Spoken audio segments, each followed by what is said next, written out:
Nosso evangelho deste quarto domingo do Advento é Lucas 1, de 26 a 38.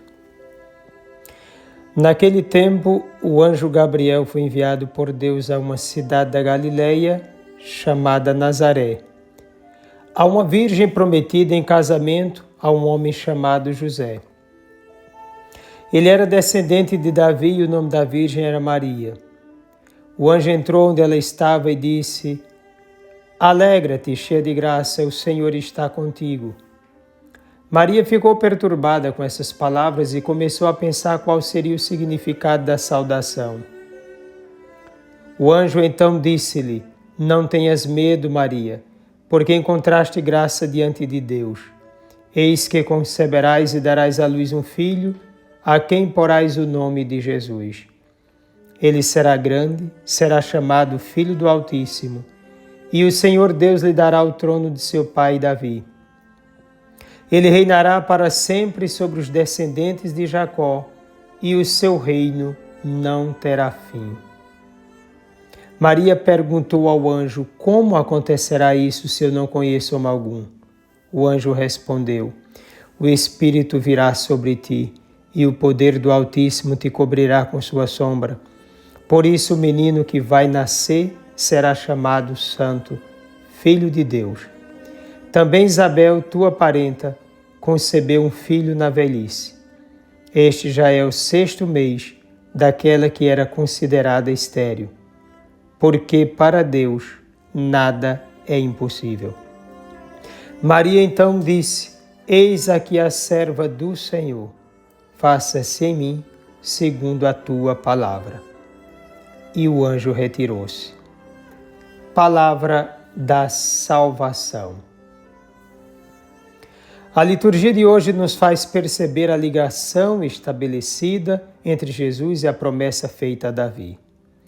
Em Cristo se dá a concretização do desejo de Deus em estabelecer o verdadeiro reinado, uma aliança indissolúvel. O texto de Lucas coloca-nos às portas do nascimento do nosso Salvador, marcando assim a entrada do Verbo Eterno em nossa história, segundo a nossa natureza. Há 9 meses, 25 de março, o arcanjo Gabriel o anunciou a Maria, marcando assim o começo concreto de nossa salvação. No início da primavera, naquelas terras de Israel, iniciou-se a primavera da salvação para a humanidade. E João Evangelista, cheio do Espírito Santo, exprimiu precisamente o que aconteceu. O Verbo se fez carne e habitou entre nós. João 1,14. Pois bem, o céu se fez presente em nossa história. O Pai agiu silenciosamente de modo imperceptível aos olhos do mal e do mundo. Seu Filho assumiu a novidade de ser um ser humano, permanecendo o que é segundo a divindade. Ele é o Verbo de Deus, sendo 100% Deus, tornou-se também 100% um de nós. E agora, às portas do seu nascimento, a Igreja exulta de alegria porque o Verbo Eterno se fará Deus conosco, permitindo-nos a visibilidade do que Ele é, naquilo que nós somos, a fim de tornarmos o que Ele é por participação.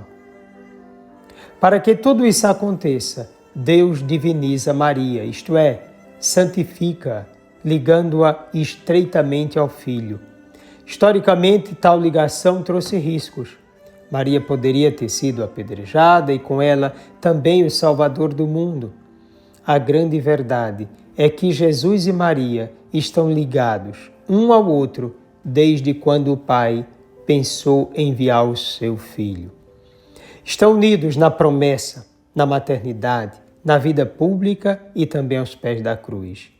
Maria é o tesouro de Jesus, que no momento final entregou-a não a qualquer um, pois não se trata de qualquer coisa a ser entregue de qualquer jeito, mas ao discípulo amado. Maria é a bendita, mãe do bendito, é a bem-aventurada, e todas as gerações hão de proclamar essa verdade. Em outras palavras, ela está com o Filho também no paraíso.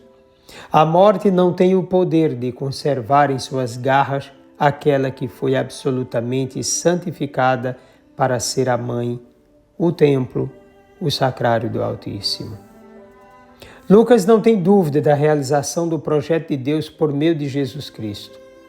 Também é claro para ele que a obra da salvação é, antes de tudo, iniciativa de Deus, que prepara seu próprio lugar na história e o tempo para a concretização de sua presença salvadora. Todo voltado para Cristo, e a partir dele Lucas faz uma releitura do Antigo Testamento e encontra indicações diretas a Cristo, profecias e promessas que somente em Jesus podem ser realizadas, como, por exemplo, ele na condição de descendente de Davi, a realeza eterna e a filiação divina.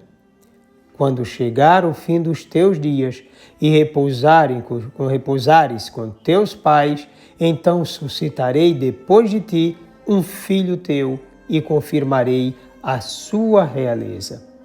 2 Samuel 7:12.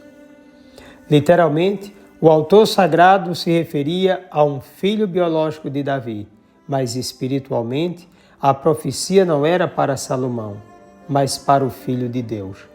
Um dado importante é justamente não se tratar de uma realeza política, mas religiosa, no âmbito da interioridade humana por ação do Espírito Santo. Assim, Lucas frisa alguns pontos indicativos dessa realidade messiânica.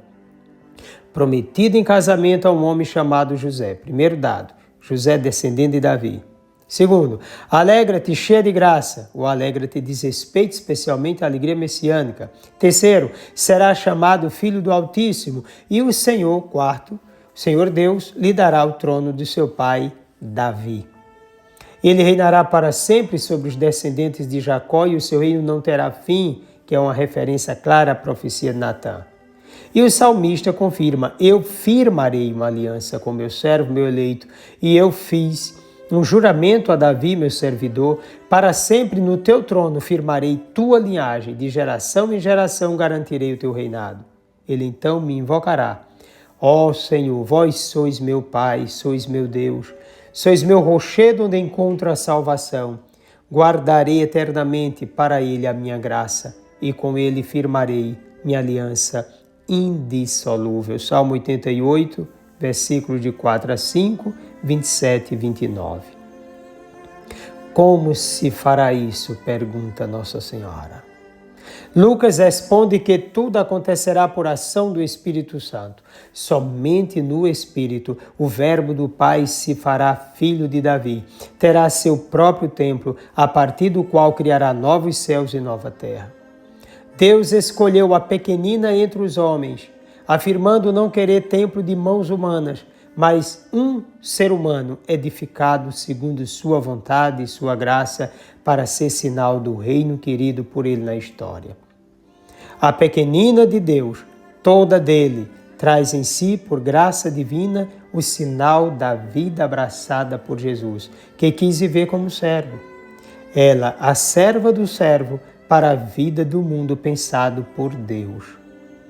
Se o mundo quer saber que tipo de arca Deus quis e que templo o comporta, então precisa olhar Maria, pois vendo-a é possível contemplar o poder admirável de Deus.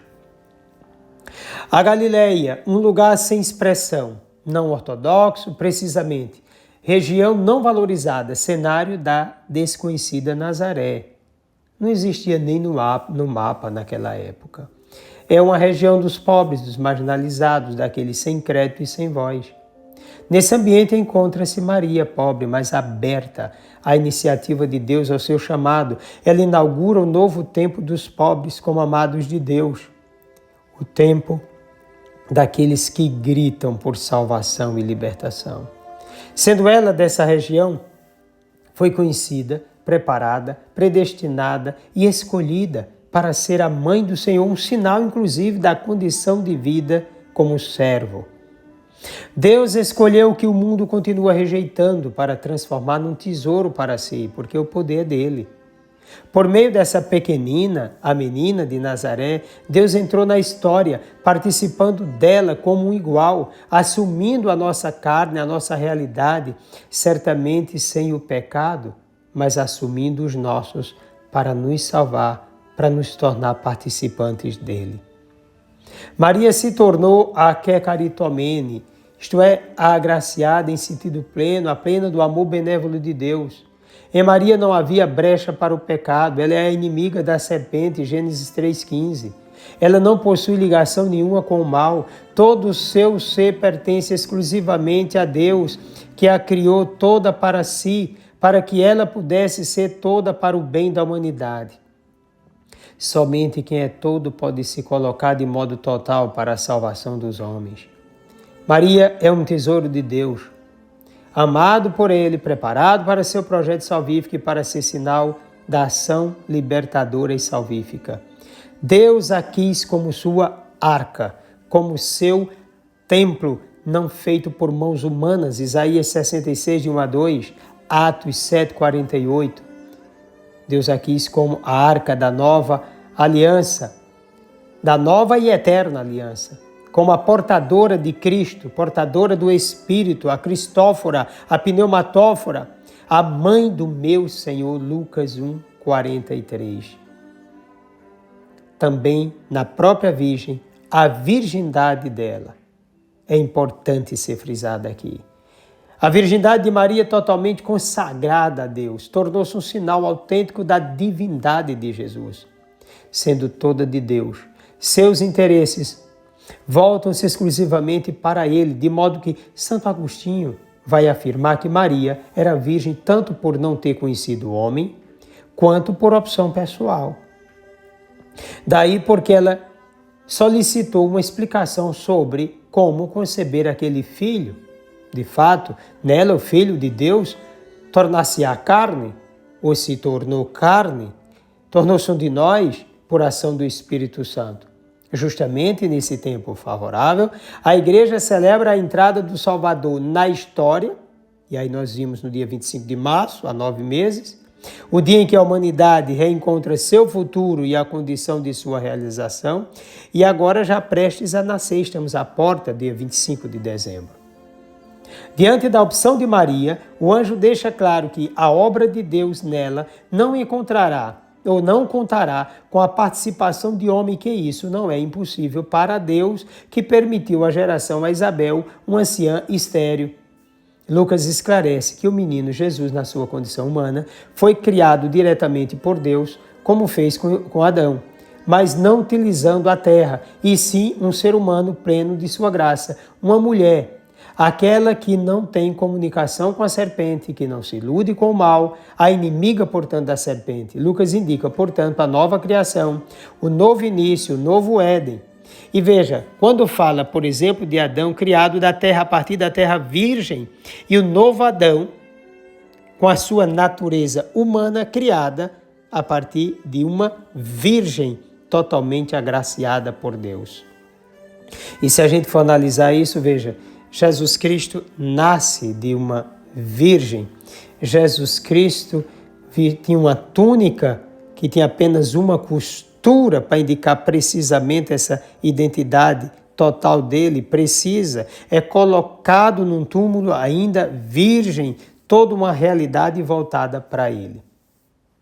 A pobreza de Maria, bem como sua fé e abertura total à vontade de Deus, permitiram à Virgem de ser o mais precioso lugar do mais importante encontro de Deus com a humanidade. Maria, diferentemente de Eva, não dialogava com a serpente, não se deixou atrair pelas tentações do mundo, não buscou a si mesma nem duvidou de Deus. Pelo contrário, colocou-se absolutamente à disposição do Senhor. Maria não é fechamento da graça, mas abertura para Deus. Não é contradição, mas clareza. Não está no início da história do pecado, mas da graça divina que entra na história de modo especial. não encabeça uma humanidade pecadora, mas uma realidade nova de discípulos, feitos filhos no Filho. Não é Eva, mas ave, não é uma vergonha, mas a que é caritomene, a plena de Deus, não está escondida por causa do pecado, mas de braços abertos para receber o Salvador. Não foi expulsa do jardim, mas tornou-se porta para ele. Não é lugar de separação, mas de encontro salvífico. Ela não abençoa o pecado. Ela é sinal para aqueles que, arrependidos, abraçam a Deus, renunciam ao pecado para viver segundo a graça do Senhor. Desça sobre ti a bênção do Deus Todo-Poderoso, Pai, Filho e Espírito Santo. Um forte e carinhoso abraço.